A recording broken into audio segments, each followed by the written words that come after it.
Hello, everybody. Welcome to Craft Beer Nation Show, Pints and Quarts, and Doug Nolan's going to mute himself right now. There we go. We started with a little background noise there. Craft Beer Nation's Pints and Quarts coming to you live from George Bauer's Grocery in Staunton, Virginia. I am sitting next to Mr. Brian Wiedemann, the owner, proprietor, bottle washer, kitchen cook, chef, everything. Jack of all trades, yes, master of none. So. Yeah, he and his wife Katie run the place here, and as you can tell, my svelte self here, I was 185 pounds when I found this place, and they've been pretty good to me here. I come by here a couple times a week. They make an incredible sandwich that you're going to see us eat. You're going to see us talk about a beer from Virginia here. It's Three Brothers Drift, their session IPA that's been out this summer here. I've drank a lot of that as well, too. And we're going to talk about some news, some stuff around the industry. And joining us on the panel is also Vicky Perigin, Randy Gardner Jr., Lowell Laracy, Doug Nolan, Gil Mello, and Charles Dunkley. So we are assembled. We are ready to go. Let's talk to Brian Wiedemann. Brian? Thanks, Matt.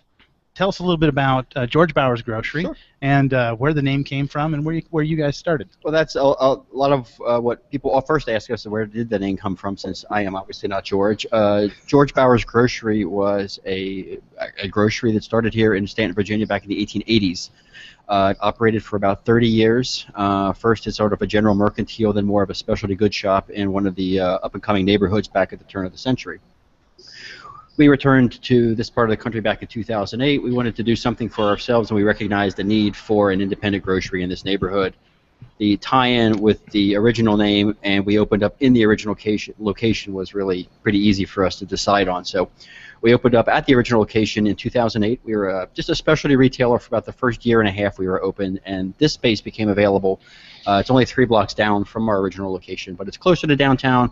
And it was already built out. It enabled us to expand into our food and beverage service, and it's done really well for us. So, well, interesting. I didn't know that. I didn't know you guys hadn't been making sandwiches from the beginning. So it's been we've transformed really from a grocery to more of an eatery and beer garden now. So. Well, I can appreciate that. Sure. They've got a craft beer cooler. They do have some retail outgoing craft beer sales, a couple of racks of some of the good stuff. I always kind of found things on the shelf that I liked, and I wondered for a long time. And then Brian finally confessed here last week that he only orders things that he likes. Right. So apparently Brian and I, Randy, you'd love this place. Randy and I seem to like the same kind of beers, and they're all good ones on the shelf here. So Brian has cultivated kind of a collection and got a cooler with a couple of them. I don't know, probably 20 beers in there you can drink on premise. Yeah, we do about 30 beers each week on premise. So yeah, there we go. And nice and cold to go with a hot sandwich or go with a cold sandwich. And tonight we're drinking one of them that I have consumed an awful lot of this summer. It's distributed here in Virginia by Virginia Eagle, and it's Three Brothers Drift. Three Brothers is out of Harrisonburg, Virginia, and they are 2 years, I think, in business, 2 or 3 years in business. Newer ones, yeah. Yeah, and they make some good things. They made a big barrel-aged stout called Resolute that got them some notoriety last year, and this one hits a home run for me. Yeah. This is a low 4.5% ABV beer. It is it's 5% ABV beer, but it comes in a 16-ounce can, and it is mango-y, it's tropical in its hops and its build. So it's a light, nicely balanced body, and I really like it. So let's get back to your store a little bit. So you and Katie are from Cincinnati area? I'm originally from Ohio. Katie, my wife, is actually from Staunton, and we were living and working. We met in New York City, where we lived and worked at for many years, and we met there and decided we wanted to get out of that rat race after a couple of years of that. And on our first visit down here, I and she, who was not quite then my wife, decided this was going to be our next stop in life. So that was back in probably about 2005. And in 2008, when we finally made the move down here, as the economy was imploding and people were really sort of examining what was important in their lives, we decided we would move to Staunton and start a business and do something to renew neighborhoods, relocalize our economy, and do something for ourselves rather than relying on the machine to help us out. So. Anybody else getting a hippie vibe? I'm getting a touch of a hippie vibe, but it really an independent streak here. So. It really goes well with the city. You guys can't see the architecture here, but go to the event on Google Plus and you'll see a picture that I took of the inside of the store. They've got I don't know, better part of 500 beer bottles stacked up on shelves around the wall. That I guess Brian has probably consumed most all of those. Every single one has gone through me at some point. We've got a bottle collection of there's actually 545 12 to 16 ounce bottles or cans on the wall, and a smaller collection of about 30 22 ounce bombers. So I got worried though. You said every single one has gone through you. That worries me a little bit.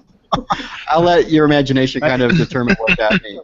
We don't buy beer. We just rent it. One form or another, yeah. So we give it back to the environment eventually. Indeed. Yeah. Yeah. There is a closed loop here, so. Leave no trace. Right. Pack in, pack out, kind of thing. So, well, that's fantastic. So, kind of what kind of things do you want to do in the next couple of years? I mean, where do you see this kind of going from here? We've been open. We're going to be celebrating our 6th anniversary this upcoming November. The business is very stable. It works mostly fairly well. It works for us.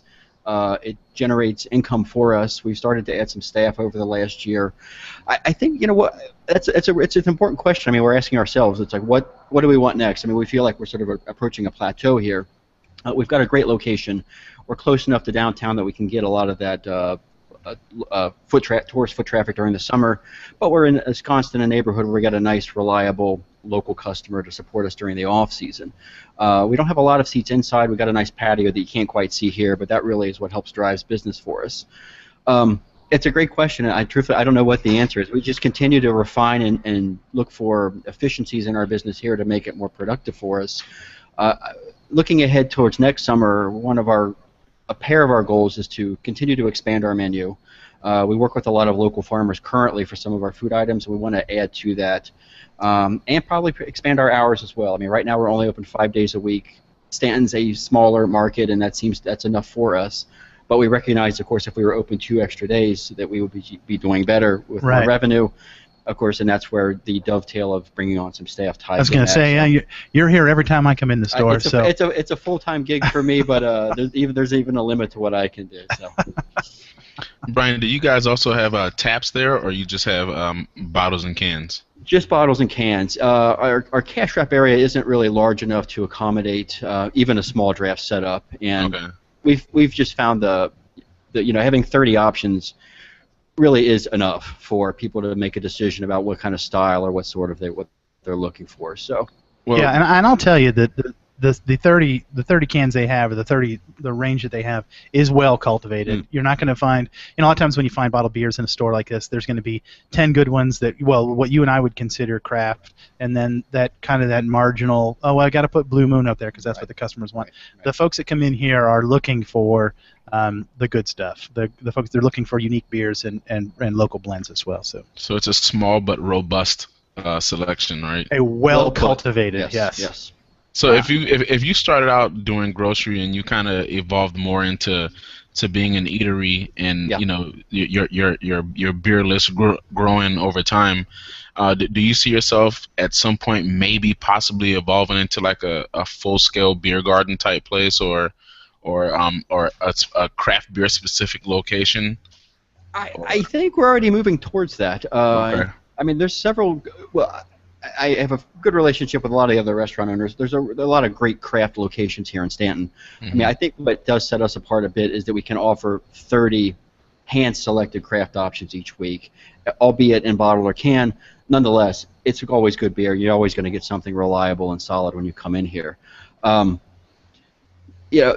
retail business, both our specialty food and our off-premise beer, only comprises about 15% of our business. So we have just the numbers alone have sort of steered us into the direction of being a full-on eatery beer garden.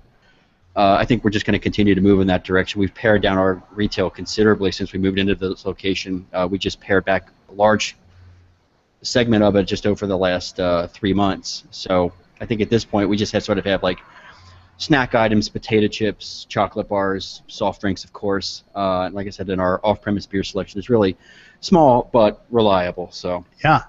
Go ahead, Gil.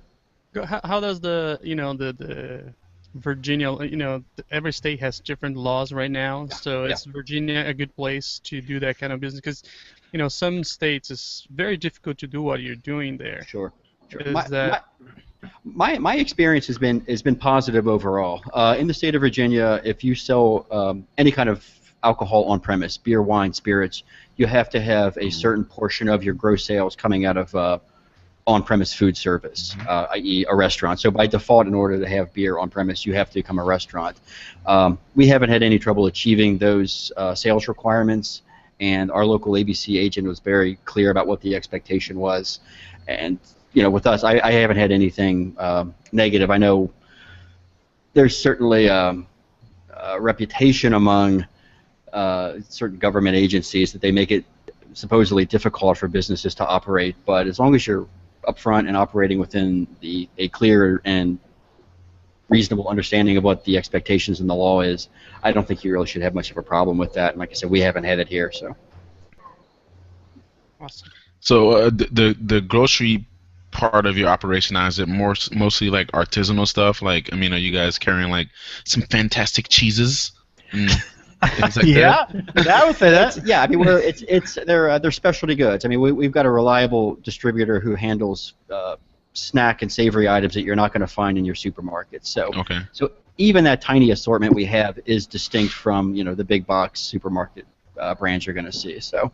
Look at that sandwich. Like, the bread is just so they don't get their hands dirty with the salami and the cheese. Yeah, so they can have something to hold all the, The bread is there. The bread is there to keep the meat from falling everywhere. Exactly. And I will tell you, he did not make these sandwiches look any bigger for TV. No. This is how they make them, and actually I just have half, and he has the other half. So you can see why I come here once a week, right? So is there a sign at the deli counter? Is there a sign at the deli counter that says "as seen on TV"? There will be. Yeah. Hopefully, good thing this show's only 30 minutes, because I'll be like in a food coma in about 10 more minutes here. So, talk about the sandwich while I take a bite, Brian.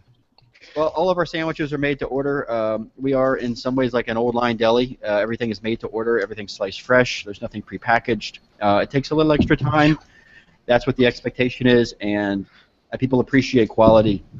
We've kind of gotten away from that over the last couple of decades, moving towards this bigger, cheaper, faster model, and look what we've given up in exchange for that. We really haven't gained much. Yep. George Bauer's Grocery in Staunton is a human-scaled business. This isn't some big operation with a bunch of faceless shareholders all over the world.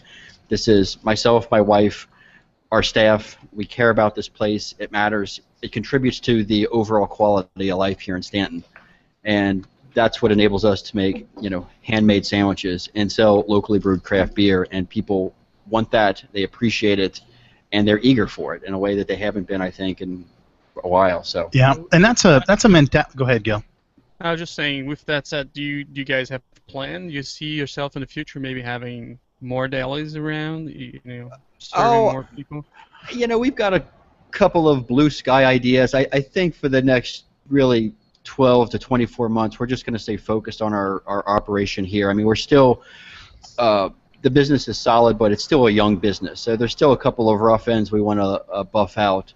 A second location at some point, or some related business, is certainly attractive, but it's not an immediate goal for us at the moment, though. So I'd be in trouble if I lived there, because with a sandwich like that, and then the option to get a fantastic craft beer, my lunch break would have me worthless after I went back. So I'm glad I don't live in Staunton. Yeah, and nobody leaves here hungry. So. And I can tell you that they have a good selection of soft drinks as well too. Yeah. They have Spreckers here, and it's I don't think the Spreckers beer comes down here, but their sodas do. You get their soft drinks though. Root beer, grape juice, and orange drink, and the cream soda. Yeah, I'm crazy about them. So that's what I have when I have lunch. Randy, what do you drink for lunch? It depends on what's on tap at World of Beer. Yeah. So all right. So this sandwich is a Reuben. And it is. I don't like Swiss cheese, so Brian knows me. He makes mine with a different bread and cheddar cheese, because I'm one of those pain in the ass customers. But this thing has got maybe a full pound and a half of corned beef on it. And just on your half? I'm telling you what, this is a big damn sandwich, is what it is. So since we're recording this, we have to just leave on air that I hate Matthew right now. You can get some enjoyment out of the fact that I can't eat this thing on air and still talk, so I have to stare at this for another 20 minutes yet. But they tell me about the sauerkraut. Yeah, well, we like to work with local producers as much as we can and what's practical. And our Reuben sandwich is, I would say, that's our signature deli sandwich, being made to order, and we are able to incorporate a local product on that. There's a woman we work with over in the Charlottesville area, which is about 45 minutes east of here, and a place called Farmstead Ferments, and she does all fermented vegetables, including a really wonderful red and white cabbage sauerkraut. It's as fresh as anything you'll never find at the supermarket. I mean, this is what your grandmother's grandmother made back in the day. Yeah, it really sets our Reuben apart. It does. For one, it's a red sauerkraut, so visually it jumps out at you. Actually, yeah. And but it's just got all that acid and then a good balance to the crispness. It's a fantastic sauerkraut. I'm not the sauerkraut judge by any means, but it's better than what you just put on the hot dog at the ballpark last week. And the meat is all boar's head. Yeah, we use the boar's head brand cold cuts. Yeah, and Brian slices it every time he makes it, so the stuff isn't laying in a case. Right. So and then like I said, there's way more on there than you would expect. So it's a good value, a good sandwich, and a good beer. Maybe I should move to Staunton. Yes, Randy. No, Randy, I would get in more trouble if you lived down here. I need my beer drinking friends to be further away, so we can get together once a year and wreak havoc on a hotel instead of. There you go. The CBN cons.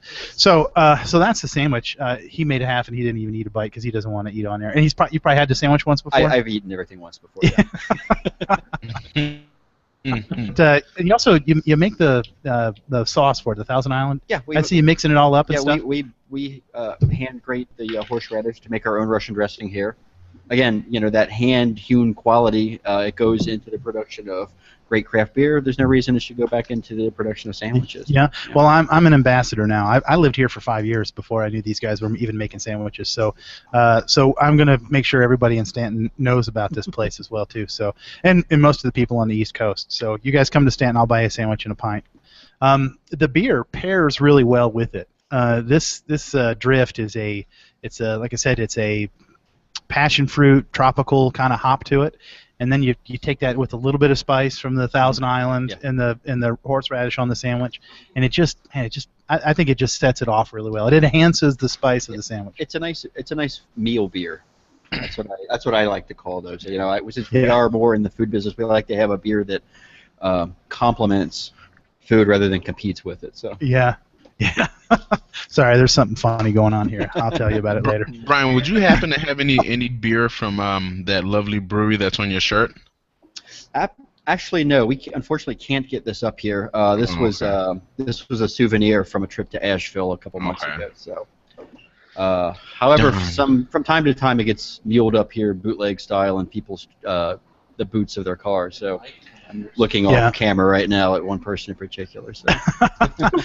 Brian is the real deal beer guy here. So, like I said, you just have to look at the wall to see what he has consumed in the past to realize that. So there are some things up there that I can't even get, and I haven't even had. So you don't use Untapped or anything like that, do you? No, I do not. Wasted effort. Yeah, I know. My social media guilty pleasure is Foursquare. Foursquare, all right. Which even that's changed in the last couple of months. So yeah. It's, I was so hoping you were going to say MySpace. No. I mean, I was so ready. You can check out my Friendster profile.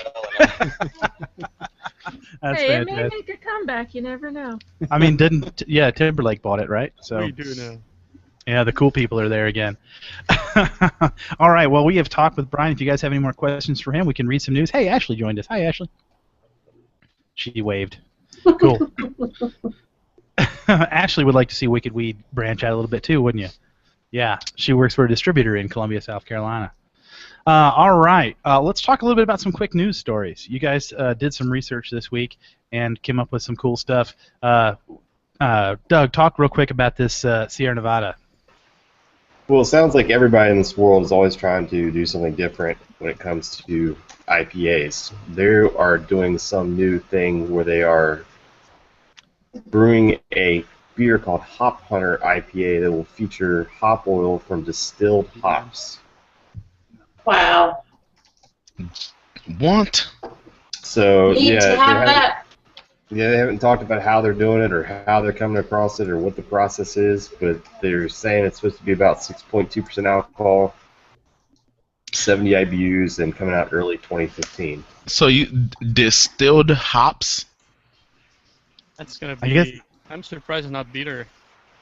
I mean, Yeah, I'm so kind of they curious as to like what exactly do they mean when they say distilled hops? Do they? I mean, are they gonna It make almost like sounds a, like when they say pure hop oil, that it's something like those things like Northern Brewer sells, like those Hop hop shots. Yeah, I don't know if Hop it's something. extract. Yeah. well Shots. then? Okay, so they just kind of gassing up hop extract. Well, I don't know Okay. what I mean, I'm sure they say there's going to be more news to come later on. I don't know what the difference is between whatever they're doing and what, the hop extract stuff. Okay. Well, Sierra Nevada does a pretty good job of getting the news out way in advance of their stuff. We always seem to see their release schedule. So I guess we'll just kind of have to wait and see on that one. Here in Virginia, you guys, this is a totally local story, but if you're in Virginia, and hopefully some of our Stanton folks are watching, there's a big pipeline that the gas company is trying to get through here, and there's every lawn has a sign, no pipeline or yay pipeline or whatever. Everybody's got an opinion on this, but I think if this next story were to come through Central Virginia, there wouldn't be anybody that would have any complaints. So this story we got from PopularMechanics.com. And I hope I say the name of this town in Belgium right. I think it's Bruges. Anybody want to? Yeah, Bruges. Okay, great. That sounds great. Bruges, Belgium. They're going to install an underground pipeline solely for the purposes of transporting beer. Now, this is going to be a 3-kilometer pipeline for the Americans, for everybody here except for Gil. That's a little under 2 miles, right? So is this saying I can turn the faucet on and Well, it would be awesome if in my cup? if they had it coming to your house. That would be awesome. But it's going to be going from a bottling plant to one of the beer houses. It's called Brewery de Halve Mam. That's my attempt at Belgium. No, that's great. Good job. Doing good, Randy. Yeah, just keep it up, Randy. And I showed my ignorance now by saying that's my attempt at Belgian. No, Belgian. it's all about the confidence. If you have the confidence in how you pronounce it, 85% of the time you'll be great. Well, I'll just nod no matter what you say. actually, speaking of 85%, so apparently 85% of the traffic in this town, or their truck traffic, is caused by beer trucks. So, so that's why they're installing this beer pipeline in the town, so they can cut back on beer truck traffic.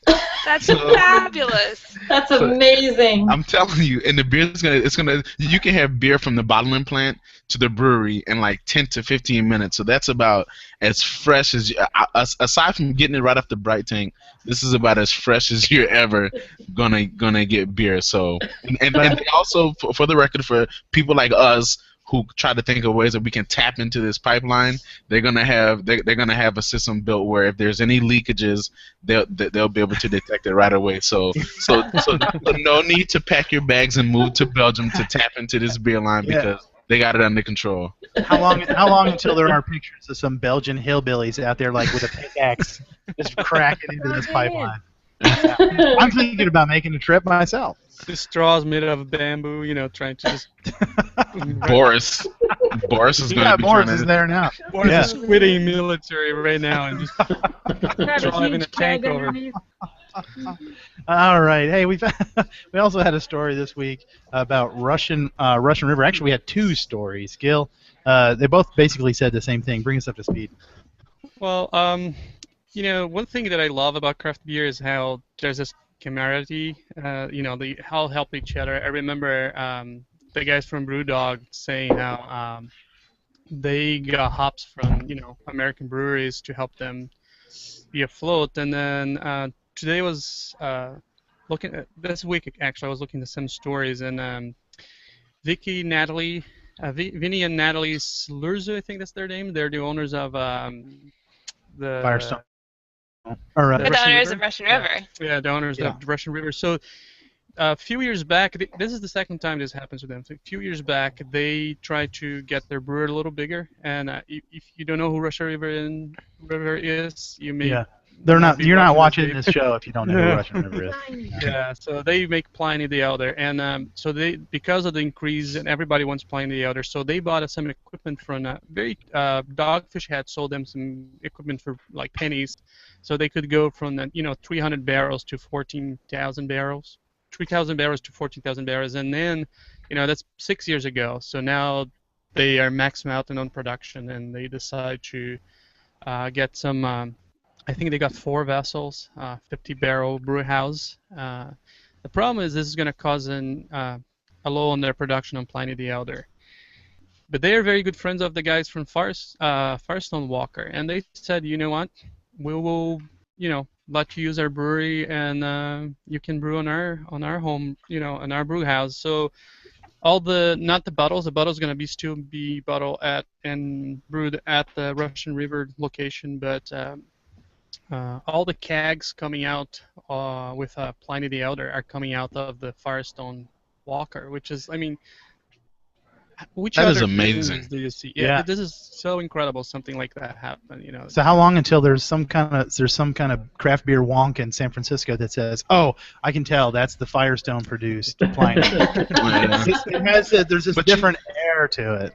But this is the amazing thing about craft beer is that, even though the industry is really competitive right now because there's so many craft breweries in the country, but these guys are direct competitors, but yet they're friends and they're willing to help each other out. That's amazing, man. Yeah, but imagine if Congress worked like that.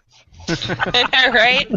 Well, there's a lot of collaboration between breweries. There's all the kind of collabs, brewing working together, but this is like a step above, because we always hear also breweries sending hops to each other when there's, but that's a little beyond than just send somebody some hops because they're low on hops. This is like, it's your part of your production. Right. This is somebody. Let me help you make some more beer to compete with me.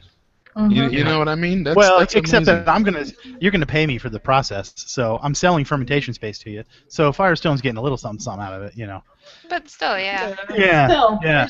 And they get goodwill out of it as well too. So, and let me apologize to Gil for asking the guy with English as a second language to go ahead and his first sentence, I asked him to pronounce camaraderie, and that was not fair. Camaraderie, Not fair. yeah, it was fun. Yeah. Here, I'm gonna give buy it some.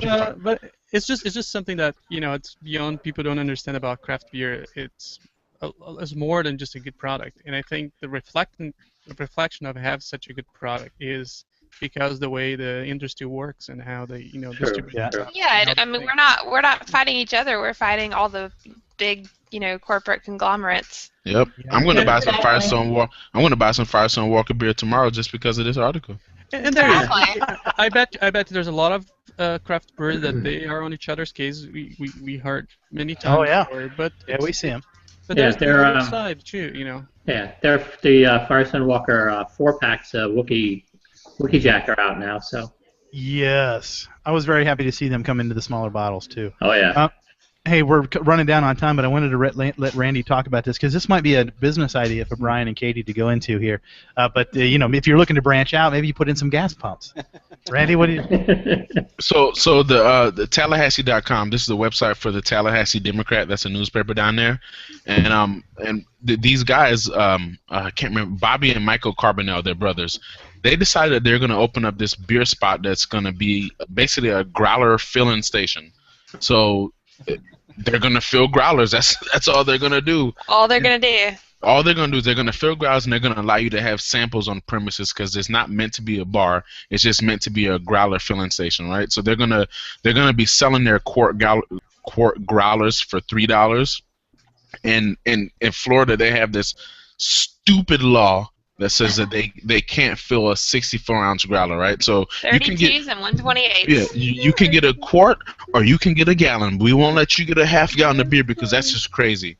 A half gallon dangerous. It's so dangerous. So yeah. Nonetheless, these guys they're gonna have a constantly rotating 24 taps, Brian. Just like how you have a constantly rotating 30 beers, they're gonna have 24 taps, and they're gonna focus on Florida breweries and national brands like Sierra Nevada, Dogfish, Stone, those types of guys. So, and right now they're still trying to figure out their pricing model, but they figure they'll be able to fill a quart growler from as low as $6 all the way up to $15, depending on what the beer is. I can't imagine what a quart of KBS is going to run somebody, but nonetheless, $22. Your left arm. Yeah. I paid $22. I paid $18 on what was that, 12 ounce? So yeah. Oh yeah, the 12 ounce pour. But I mean, it was that was your birthday though, Gil. It wasn't it? It was. Yeah, you gotta splurge on your birthday. I never heard of this concept before. I know Ashley, you said there's a place in South Carolina that does this. And, mildly related. We have filling stations in Charleston that have growlers within their filling station. You can get up to 8. They have 8 different taps at the filling station. So you go fill up your car and then you go inside and fill up your growler.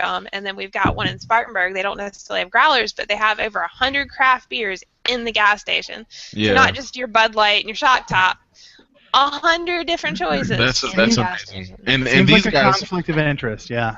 These guys in Tallahassee got the idea from they saw a growler station in the Atlanta area. So apparently this is a thing now. I just haven't come across it yet. But I mean, that's a good way to kind of they have a specific business model that they're going after, and I wish them the best. It's a great idea. I wish I could come across one of those up here. All right, we're gonna talk real quick about our review of the week. It comes from Jeffrey Nashon, and I think we used him once before too. He is, I believe, he's from the he's from the U.S., but he's living in Canada right now. But he drank a Space Dust IPA, a 7.2% ABV IPA from Elysian Brewing Company. And Doug found this review, but I wanted to read it. Pours on the light side for an IPA, a dirty yellow with orange hues gathering near the center of your glass. The head is short-lived, but laces up to your glass nicely, leaving your glass ready for the journey. Sounds kind of like a normal review here. The aroma that kicks out of your glass after pouring this interstellar concoction is spicy citrus, thanks to the late additions of Citra and Amarillo hops, with hints of something heavier. I don't even need to taste this beer. Citra and Amarillo hops in the nose is probably going to be enough for me. That was another little side by me.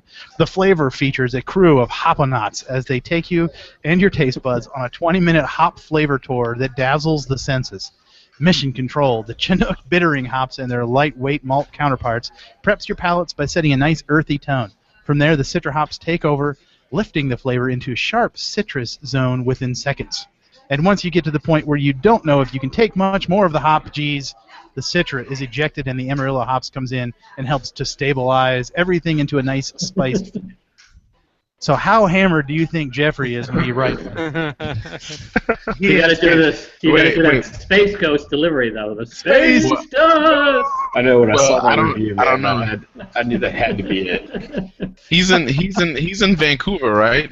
Yeah, I think weed is legal up there. Right, so he might have been high when he wrote it. So. He must have been high. Jeffrey, thanks again for writing these reviews. You keep writing them, we'll keep reading them. Thank you, man. And look in the community for that. We'll reshare that here in the next couple of days. Beer releases, real quick.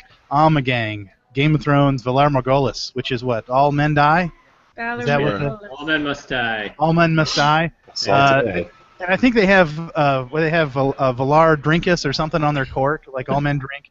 Something. No, the cork is Valadaharis. Valadaharis, all right. Does anybody know what style that beer is going to be? Yes, it's a Belgian double. Of course you know. Of course you know, Charles. Charles is on the gang. Look up. I got my hands on it before it was released, so I've already had some. Here come the winter beers. Heavy Seas in Baltimore's got Winter Storm Imperial ESB.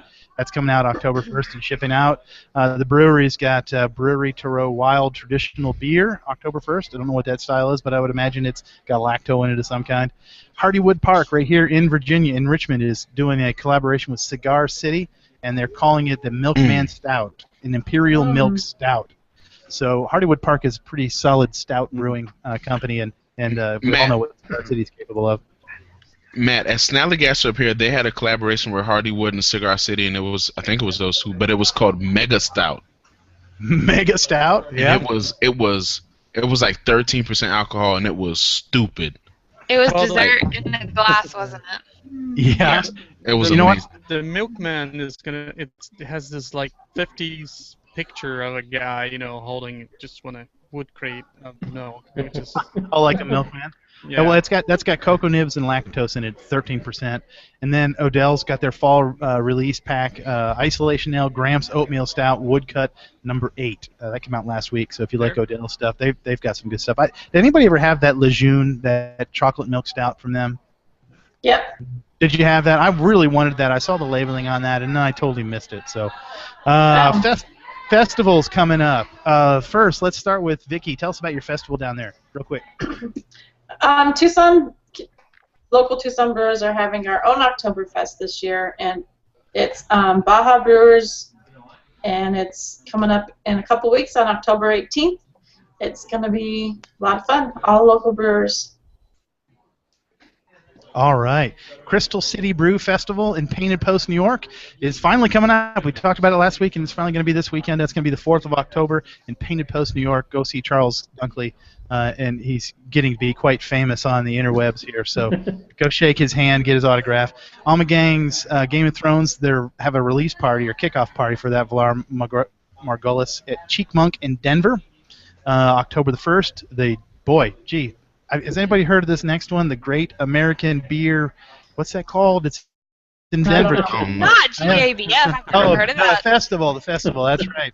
I don't know anybody who's there. Yeah, I can't believe. Who is not there? Yeah, I mean, Us. Can you imagine how much stuff is going to be consumed in this weekend alone? I mean, man, I would love to be invested in like a leave or some kind of hangover. Gatorade's going to sell wonderful in the mornings. Every news I read on brewery this week, it was something about their crew going over to. Yeah.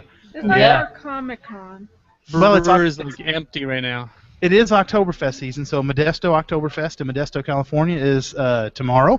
Portland Fresh Hops Fest in Portland, Oregon tomorrow and Saturday. Twin City Oktoberfest in St. Paul, Minnesota, October 3rd and 4th. Go, Michael Tangen. You got to go over to that one. Zoo Brew in Cincinnati, October 9th. Maybe a good reason to go back home, Brian, there. So that is going to be next weekend. So that's all of it. And Brian, thanks for this awesome-looking sandwich. I can't wait to get off the air. You're very welcome. Thanks for having me on. And I'll still come in here every week. So you keep making them. Yeah, they know me. They even know what I want to order. I don't even order anymore. They want that sandwich. So thanks for your time. Thanks for letting us come out and set all this stuff up. And everybody, until next week, find some good beer, find some better friends, and mind your P's and Q's.